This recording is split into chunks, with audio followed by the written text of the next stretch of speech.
Hi hello అందరికీ welcome to RLR entertainment.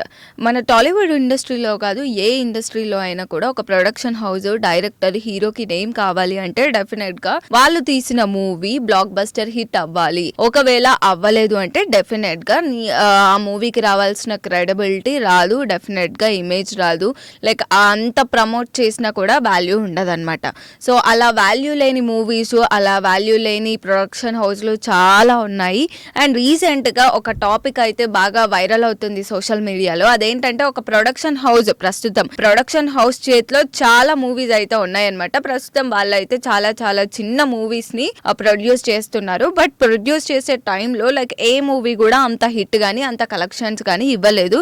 But recent గా తెలిసింది ఏంటి అంటే ఆ ప్రొడక్షన్ హౌస్ ఒక పెద్ద హీరోతో మూవీ ప్లాన్ చేయబోతున్నారు అని చెప్పేసి అయితే ఈ టాక్ అయితే వినిపించడం జరుగుతుంది. బట్ ఏ హీరో అయినా కూడా ఒక ప్రాజెక్ట్ కి ఒప్పుకోవాలి అంటే ఆ డైరెక్టర్, ప్రొడ్యూసర్, ఆ బ్యానర్స్ అన్నీ కూడా ముందు వెనక చూసుకొని అన్నీ కూడా ఓకే చెప్పడం జరుగుతుంది. సో ఇప్పుడు ఈ ప్రొడక్షన్ హౌస్ కి హిట్స్ అనేవి లేవు, బట్ స్టిల్ వాళ్ళు ఒక పెద్ద హీరోతో ఒక మూవీ తీయాలి అని చెప్పేసి అయితే వెయిట్ చేయడం జరిగింది. అండ్ ఇది ఒక కైండ్ ఆఫ్ ప్రమోషన్ అనే చెప్పుకోవచ్చు. ఎలా అంటే చాలా మంది ఏమనుకుంటారు, ఇప్పుడు ఈ ప్రొడక్షన్ హౌస్ లో అన్ని ఫ్లాప్ మూవీస్ ఉన్నాయి అని చెప్పేసి అనుకుంటారు. But at the same time line గా ఒక చిన్న 10 సినిమాలను ఇన్వెస్ట్ చేస్తున్నారు అంటే కూడా వాళ్ళు బయట ప్రమోట్ చేయడానికి ఈజీగా ఉంటుంది.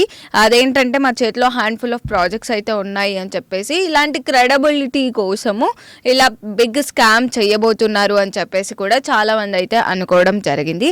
సో ఏదేమైనా కూడా ఇప్పుడు ఈ ప్రొడక్షన్ హౌస్ డైరెక్ట్గా ఒక మూవీ చెయ్యాలి పెద్ద హీరోతో అంటే డైరెక్ట్గా చెయ్యొచ్చు కదా, మరి ఇన్ని చిన్న సినిమాలు తీయడం ఎందుకు అని కూడా చాలా మంది అనుకుంటారు.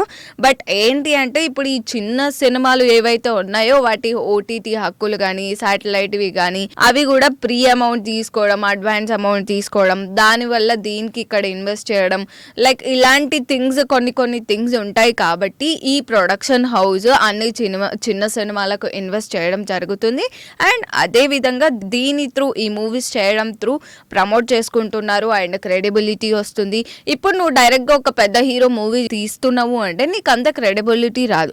ఇప్పుడు నువ్వు ఒక 10 సినిమాలకు ఇన్వెస్ట్ చేస్తున్నావు అంటే డెఫినెట్గా నీ ప్రొడక్షన్ హౌస్ గురించి మాట్లాడుకుంటారు. అదే పలానా ప్రొడక్షన్ హౌస్ చేతిలో ఇన్ని మూవీస్ ఉన్నాయి, సో మనం ఒక పెద్ద ఫిల్మ్ చేయొచ్చు ఈ ప్రొడక్షన్ హౌస్తోని అని చెప్పేసి మాట్లాడుకోవడం జరుగుతుంది. సో అందుకే ఇంత ఈజీగా అవుతుందని చెప్పేసి. అండ్ అదే విధంగా చిన్న సినిమాలు అయినా కూడా లైక్ పెట్టిన అమౌంట్ ఆటోమేటిక్గా వస్తుంది త్రూ ఓటీటీ ప్లాట్ఫామ్స్ కానీ శాటిలైట్ రైట్స్ వల్ల కానీ డెఫినెట్గా అమౌంట్ అయితే వస్తుంది. సో ఈ ప్రొడక్షన్ హౌస్ మరి నెక్స్ట్ ఏ హీరోతో మూవీ తీద్దాం అనుకుంటుంది ఏంటి అనేది మనం నెక్స్ట్ అప్డేట్లో మాట్లాడుకుందాం. అండ్ ఇంతకీ ఏ ప్రొడక్షన్ హౌస్ గురించి మాట్లాడుతున్నానో కామెంట్ సెక్షన్లో కామెంట్ చేయండి. అండ్ మరిన్ని అప్డేట్స్ కోసం చూస్తూనే ఉండండి ఆర్ఎల్ఆర్ ఎంటర్టైన్మెంట్.